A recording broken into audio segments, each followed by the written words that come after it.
What's up, guys? All right, we are going to be going over Seneca's moral letter to Lucilius, number 19. All right, and this one is on worldliness and retirement. So let's just jump into this here. This one's a little bit more on the drier side, but there are some nuggets in here. So, one thing that you'll find in going through Seneca's letters is that not everything is going to be just fantastic wisdom, but there are so many nuggets in here that it's worth reading them all and going through them all and absorbing as much of this as you can, because it is worth it. There's so much wisdom in here. So he says, I leap for joy whenever I receive letters from you, for they fill me with hope. They are now not mere assurances concerning you, but guarantees. And I beg and pray you to proceed in this course, for what better request could I make of a friend than one which is to be made for his own sake. If possible, withdraw yourself from all the business of which you speak, and if you cannot do this, tear yourself away. We have dissipated enough of our time already. Let us in old age begin to pack up our baggage.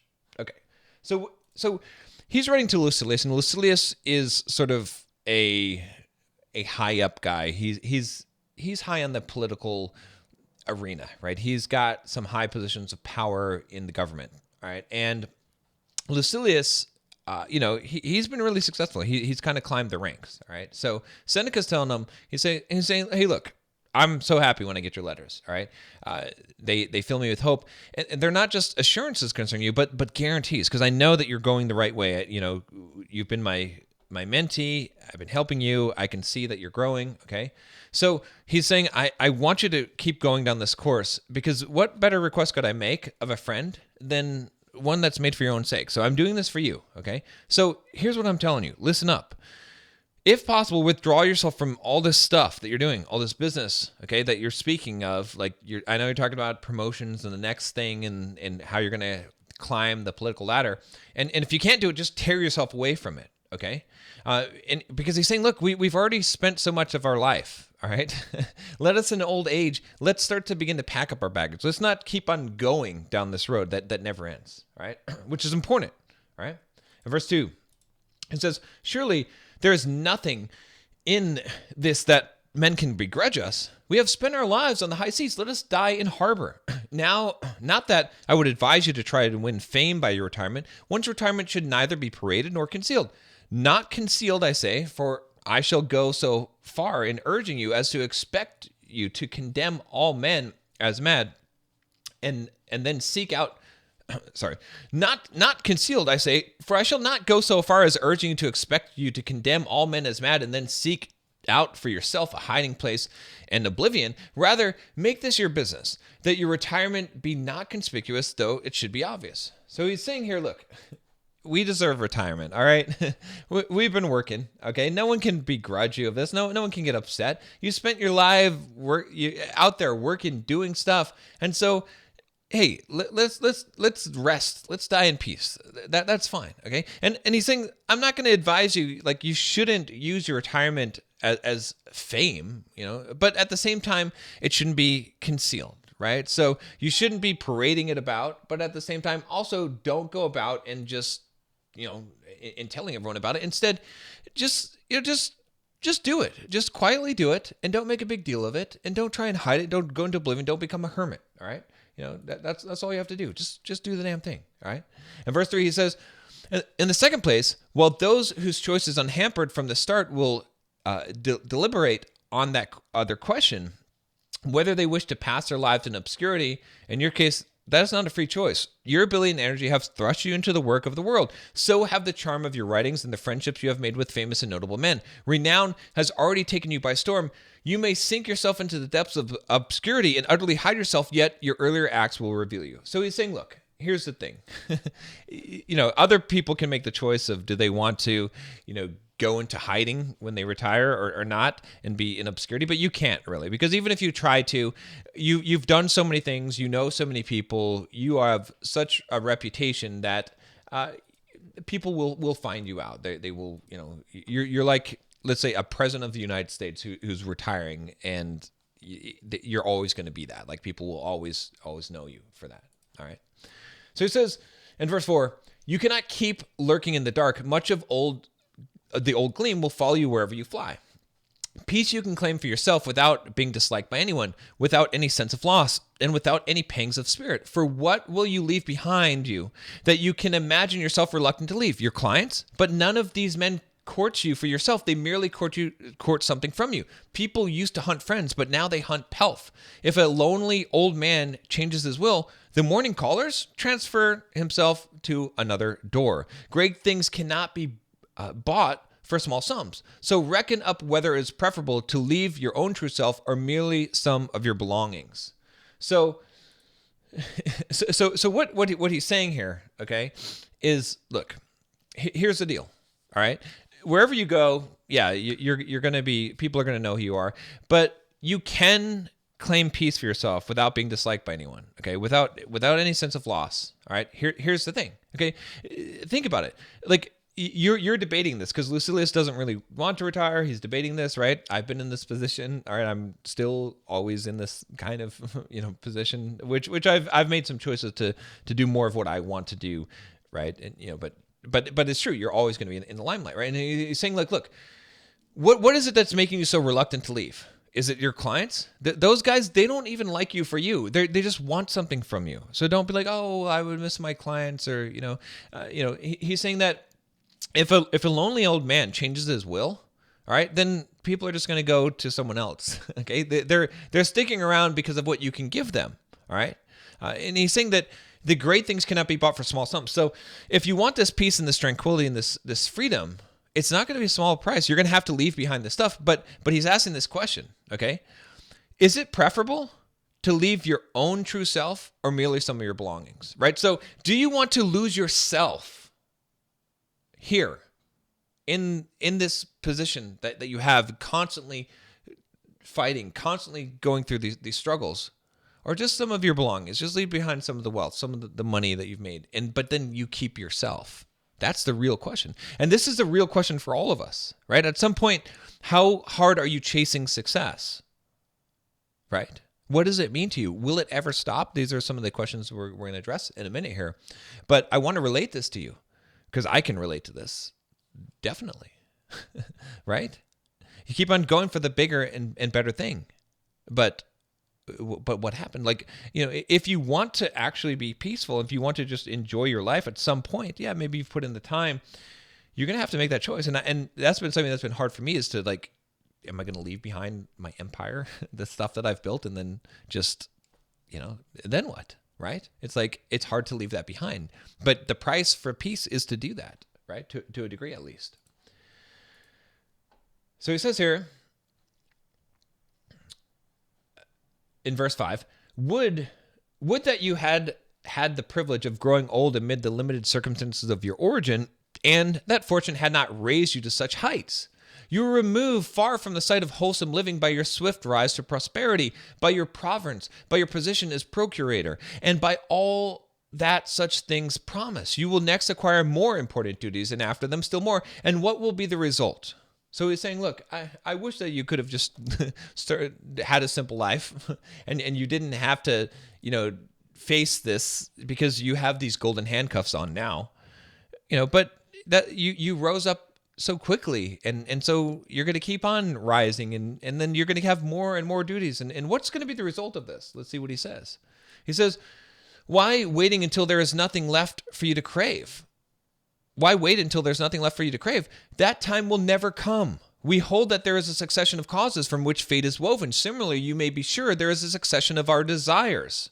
For one begins where its predecessor ends. You have been thrust into an existence which will never of itself put an end to your wretchedness and your slavery. Withdraw your chafed neck from the yoke. It is better that it should be cut off for once for all than galled forever. So what he's saying this is, he's saying, look, you're a slave to this. All right? You might not see it, but there's never going to be a point when you don't want more. The time will never come.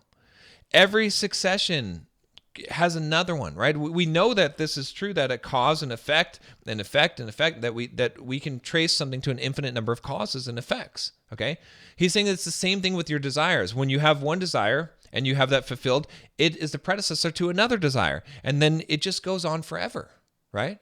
So you're in this existence which you will never escape. You're going to always be a slave to this. So it's better to just withdraw this yourself from this than to keep on going on like this. It doesn't make sense to keep on putting yourself through this. There is no end in sight. In 7, he says, if you retreat to privacy, everything will be on a smaller scale, but you will be satisfied abundantly. Okay, so hey, if you can do this, yeah, everything will be on a smaller scale, but you're going to be satisfied. You're actually going to be happy. In your present condition, however, there's no satisfaction in the plenty which is heaped upon you in all sides. So you have a whole bunch of stuff, right? But you're not happy in this present condition. So you don't want to stay here, right? Would you rather be poor and sated or rich and hungry? Prosperity is not only greedy, but it also lies exposed to the greed of others.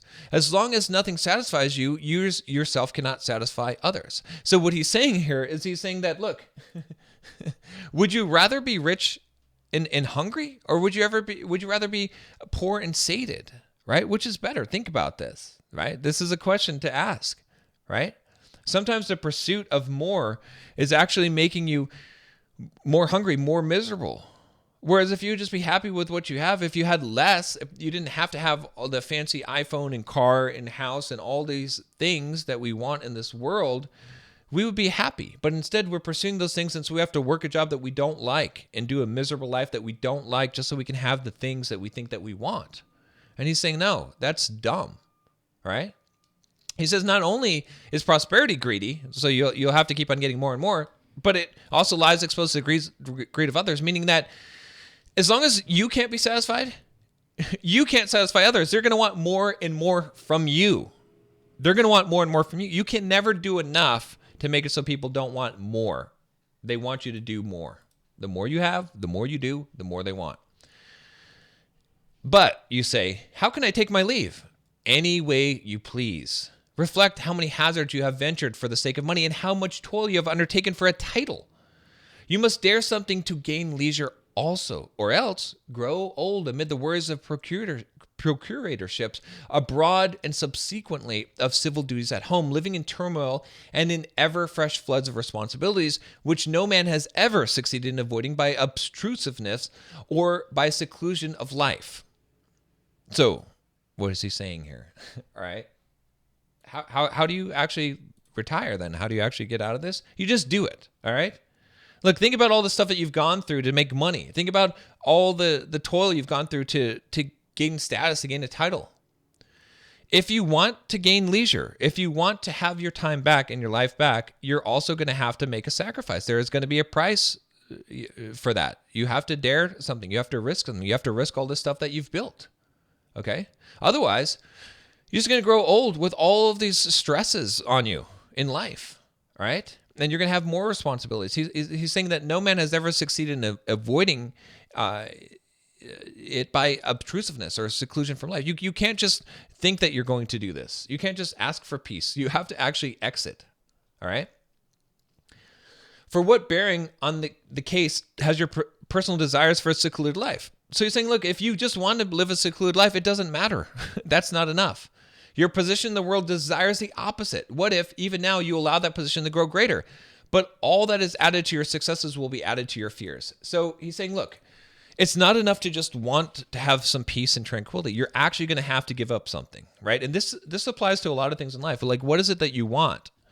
If you want something, you're going to have to give up something else. Okay, it's not enough just to have the desire for it. That's not going to do it. All right, you're going to have to give up something in order to get what you want.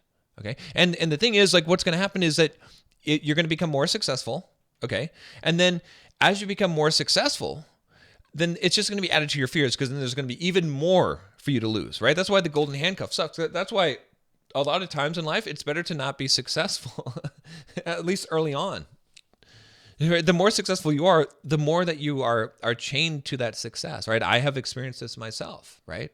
I've built some big businesses. I've created YouTube channels. I don't want to just give all that stuff up, but I do want to live a more simple and peaceful life, right? So it's tough. It makes it harder, because the more that you gain, the more success that you get, the more that you're giving up when you leave it behind. He says here, in verse 9, at this point, I should like to quote a saying of Maecenas, who spoke the truth when he stood on the very summit. There's thunder even on the loftiest peaks. If you ask me in what book these words are found, they occur in the volume entitled Prometheus. He simply meant to say that these lofty peaks have their tops surrounded with thunderstorms. But is any power worth so high a price that a man like you would ever, in order to obtain it, adopt a style so debauched as that? Maecenas was indeed a man of parts who would have left a great pattern for the Roman oratory to follow had his good fortune not made him effeminate, nay, had it not emasculated him. An end like his awaits you also, unless you forthwith shorten sail and, as Maecenas was not willing to do until it was too late, hug the shore. So, okay, let's break this down. So Maecenas was this guy. He was kind of in a high up political position, right? He knew some of the emperors, right? He was kind of one of those guys, okay?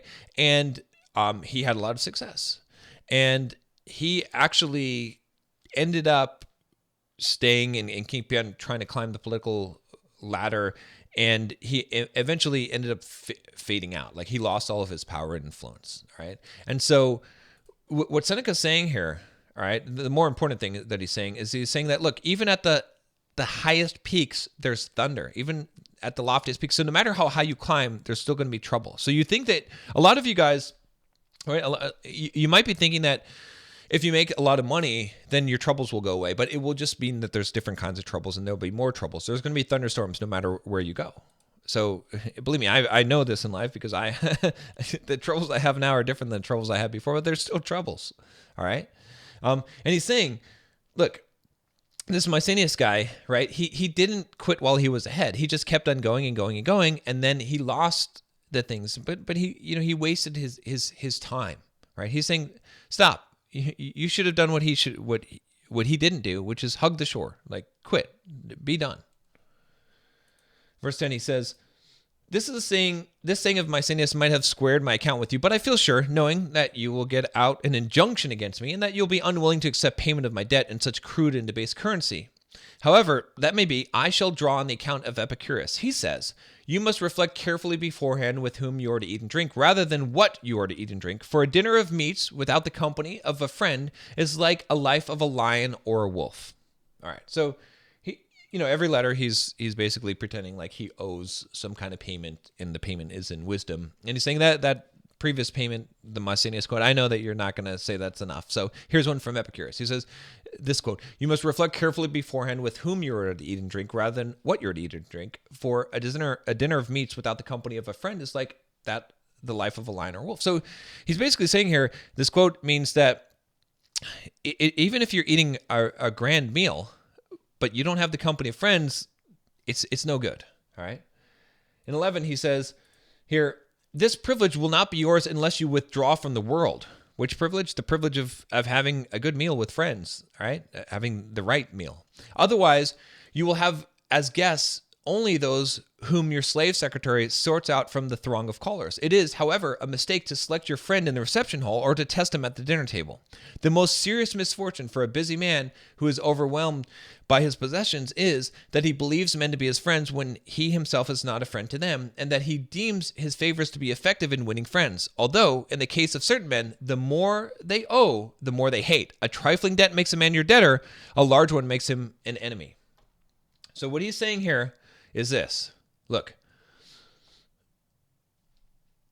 you think that you have friends, okay? But you're never going to have true friends. You're never going to experience this unless you actually withdraw from the world. Because here's the problem. You have all these clients, all right? You have people that you're having dinner with, that you're meeting, that are based on business. They're not really truly your friends, okay?